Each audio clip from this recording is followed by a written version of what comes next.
جدول مباريات يوم السبت من كأس آسيا والقنوات الناقلة للمباراة. السلام عليكم، حياكم الله أصدقائي في راتي سبورت.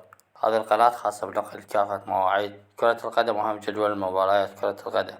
لا تنسى تنضم إلى قناة على التليجرام، رابطها راح يكون بالوصف. أنشركم به الروابط المباشرة للمباريات، حيث يواجه اليابان في فيتنام في تمام الساعة 2:30 مساء غدا، وكذلك تواجه كل من الإمارات وهونغ كونغ أيضا في تمام الساعة 5:30 مساء. أما بخصوص مباراة الأخيرة اللي تضم كل من إيران فلسطين راح تكون في تمام الساعة 8:30 مساء بتوقيت مكة المكرمة.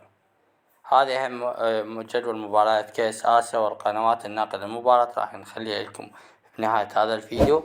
هي كل من الرابع العراقية، وكذلك اس السعودية، وكذلك البي ان سبورت، وكذلك الكاس